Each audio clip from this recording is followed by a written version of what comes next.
Uh, Alhamdulillah dapat bersama, diberi peluang hari ini bersama Asyik FM. FM ya. Jadi satu peluang yang baik untuk saya berkongsi pengalaman dalam tajuk keharmonian kaum Ya. kita, khususnya secara menyeluruh di dalam negara kita. Dan Alhamdulillah sebagai pengurusi Badan Kebajikan Amal di daerah Kuala Langat dan juga pengurusi rukun tetangga dan juga pengurusi rukun tetangga zon 2 dalam Parlimen Kuala Langat, tajuk keharmonian dan perpaduan ini sebenarnya adalah satu kunci kata yang sangat penting dalam menyusun atau dalam memastikan keharmonian dan juga perpaduan, kestabilan rakyat di negara kita ini terus terjalin. Alhamdulillah, memang banyak aktiviti atas badan NGOs yang saya penguruskan ini. Antara program-program adalah program kebajikan, program-program kebudayaan dan juga program-program kerakyatan sesama masyarakat yang berbagai kaum dan agama. Kebetulan dekat Kuala Langat kita bukan saja ada 3 komposisi kaum yang besar seperti Melayu, India dan Cina, kita juga ada komposisi kaum masyarakat orang asli yang besar di dalam Parlimen Kuala Langat khususnya. Dan ini bagi saya bukan menjadi satu masalah, tapi menjadi pelengkap kepada kesempurnaan dalam kita memupuk keharmonian dan perpaduan kaum, khususnya di kawasan Kuala Langat, dan saya rasa ini juga menjurus kepada ke seluruh negara dalam negara kita ini. Berhubungan persahabatan dengan sahabat-sahabat yang mempunyai pelbagai latar belakang, Datuk ya, menjadikan kita lebih memahami antara satu sama lain. Datuk ya, bagaimana Datuk melihat tahap keharmonian masyarakat berbilang kaum di negara kita ini? Ya, memang kita mempunyai hubungan persahabatan dengan sahabat-sahabat yang berbagai latar belakang, kaum, agama dan juga mungkin dikatakan bangsa. Dan memang ini satu hubungan yang sangat baik untuk kita jalin dan semakin eratkan untuk kita memahami tentang asas-asas suku, kaum, agama dan juga bangsa rakan-rakan sekeliling kita. Dan atas pemahaman itu, saya menyatakan bahawa tahap keharmonian masyarakat berbilang kaum dalam negara kita ini adalah dalam keadaan yang baik. Ini kita lihat diterjemahkan dalam program-program di peringkat daerah, negeri dan juga negara, khususnya melibatkan program-program besar negara seperti sambutan kemerdekaan dan juga mungkin sambutan perayaan-perayaan, dan mungkin lagi jelas bila ada sambutan hari perpaduan negara dan sebagainya. Termasuk hari orang asal. Termasuk hari orang asal, di mana kita saling ingin mengetahui apakah elemen-elemen antara kepelbagaian ini yang boleh menjadi semakin eratkan hubungan antara kita. Bukan kita mencari elemen yang semakin boleh merenggangkan hubungan antara kita, antara kata di peringkat kaum yang berbeza ini. Dan pada saya, hubungan yang baik dalam negara kita ini menyebabkan satu elemen yang sangat penting untuk kita terus membangunkan negara kita, bahawa identiti Malaysia khususnya, kita tidak mengidentifikan seolah-olah beberapa kaum negara kita dengan identiti sendiri, tapi kita menjadikan beberapa suku kaum yang banyak dalam negara kita ini sebagai satu elemen perpaduan untuk membangunkan negara dan menjadikan Malaysia sebuah negara yang semakin terkenal di seluruh dunia kerana sangat dikenali dengan status negara yang cukup harmoni rakyatnya, walaupun berpuluh suku kaum dan juga agama dianuti oleh negara kita. Inilah keistimewaan dalam negara kita, dan saya rasa persahabatan-persahabatan dalam pelbagaian latar belakang ini harus kita eratkan dan harus kita semakin memahami, supaya kita akan dapat semakin mengeratkan hubungan kaum dalam negara kita ini khususnya. Ya Datuk sebagai pengurusi Badan Kebajikan Amal Ihsan, jauh mana agaknya melebar sayap perjalanan badan amal yang Datuk kenalikan itu? Ya, badan amal ni ada satu NGOs dan juga rumah tetangga sebagai satu NGOs di bawah Jabatan Perpaduan, di mana aktiviti kita ini memang tidak tertumpu kepada satu-satu kaum saja.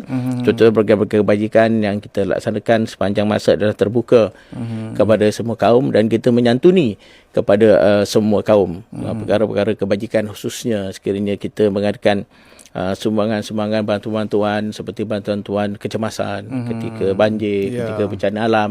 Kita tidak hanya menjurus kepada satu kaum, tapi keseluruhan kaum yang terlibat yang mampu kita bantu, sama ada besar atau kecil, akan menjadi satu agenda wajib antara dua NGOs yang saya ceburi ini. Termasuklah meraihkan perayaan-perayaan keagamaan yang kita tidak pernah membezakan untuk meraihkan mana-mana, dan kita raikan semuanya sebagai satu pelengkap perpaduan dalam negara kita. Kalau kita tengok hari ini ya, kehadiran ramai remaja-remaja menerusi media sosial dan sebagainya ya, berbagai tindakan-tindakan yang boleh dikatakan ala-ala ekstremis luar daripada batasan budaya kita orang pantai timur lah kita ni. Jadi perkauman yang menyemarakkan api perkauman, menyemarakkan api perpecahan, mencetuskan suasana tidak keharmoniannya negara ini demi ini sikap sebagaimana harus kita ada untuk membendung perkara yang sedemikian, Datuk ya. Sidangkan dengan perkara-perkara atau berita-berita yang mengganggu gugat perpaduan di dalam negara kita, termasuklah perkara-perkara yang ekstrim. Dan dalam keadaan suasana hari ini, kadang-kadang masyarakat ni menerima berita yang tidak benar. Apakah peristiwa yang sebenar berlaku, apakah isu yang sebenar berlaku. Jadi dalam keadaan ini, masyarakat bila menerima tentang isu-isu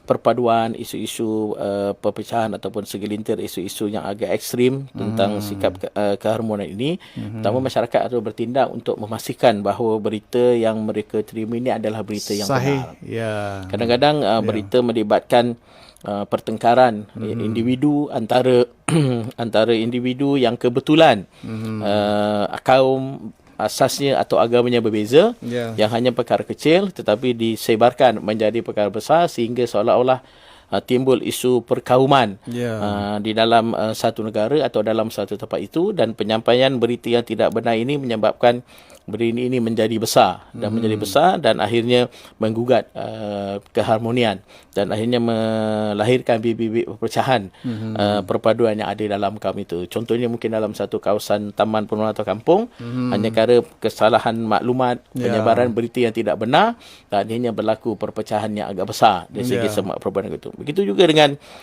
kita harus mengelakkan daripada menyebarkan atau kita menaikkan semangat yang boleh menimbulkan kebencian antara kaum dan juga agama dalam negara ini. Lepas tu kita harus boleh membezakan tentang isu peribadi, isu individu, dan juga apakah ini melibatkan isu perkauman yang boleh menggugat perpaduan dalam negara kita. Sebab itu dalam konteks untuk mengelakkan perkara-perkara yang ekstrim ini daripada berlaku, kita harus mempunyai sikap toleransi yang besar.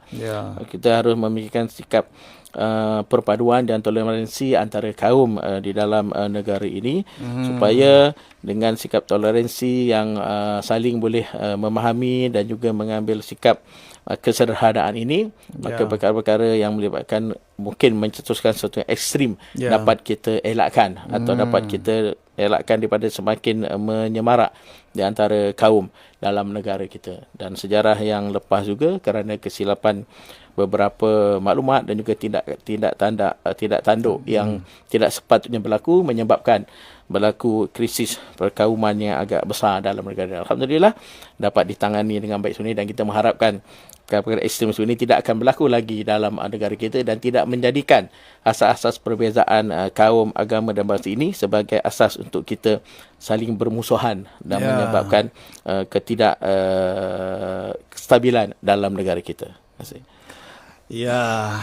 Okey, Nandate, itulah dia tadi pendengar-pendengar atau kena pencerahan yang begitu kuat, utuh, bersemangat sejajarlah, selarilah dengan topik yang kita bincang pagi dengan muda hari ini dihidangkan dengan pelbagai info, maklumat, pendedahan memungkinkan ianya menjurus ke arah kebaikan atau sebaliknya. Apa pesanan Datuk sendirilah, orang lama dalam berkecimpung dalam NGO ini, faham, melihat reaksi tindak laku anak-anak muda kita menempuh masa-masa hadapan yang lebih mencabar lagi, Datuk Ya, kepada golongan muda rakyat Malaysia khususnya dalam negara kita ini, memang cabaran hadapan akan semakin penuh mencabar dalam segala aspek.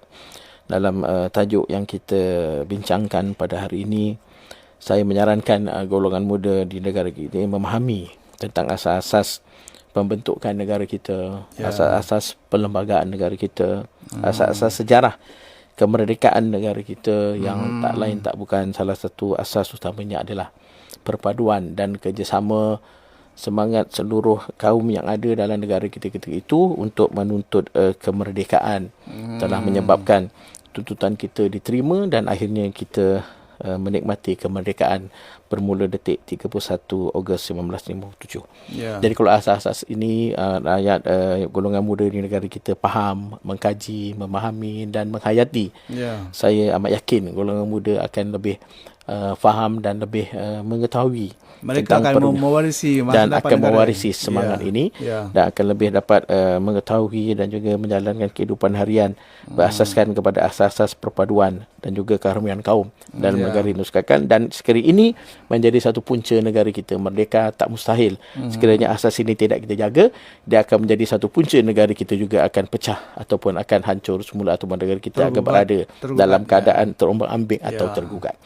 Iaitu antara asas-asas yang saya rasa anak muda hari itu dan juga anak muda seharusnya berjaya membezakan sesuatu isu kaum ini supaya negara kita akan terus stabil dan tidak ada anasir luar yang menjadikan isu-isu perpaduan ini sebagai isu untuk menjatuhkan atau mengkucar-kacirkan negara kita buat masa yang akan datang. Ada sedikit lagi Datuk pesanan atau harapan kepada Tok Batin kita, Datuk pun dah Tok Batin kita supaya mengharmonikan kampung orang kita asli ini, Datuk ya. Terima kasih. Salam paling istimewa dan sayang kepada seluruh masyarakat orang asli di dalam daerah atau Parlimen Kelangan, khususnya kepada Tok Batin semua yang menjadi ejen yang paling kuat dalam memupuk kerjasama dan perpaduan dalam masyarakat orang asli, khususnya Tok Batin semua. Selamat bertugas, jaga kampung kita dengan baik, kuatkan keharmonian dalam kampung kita dan pastikan rakyat dalam kampung kita terbela dalam segala-gala isu.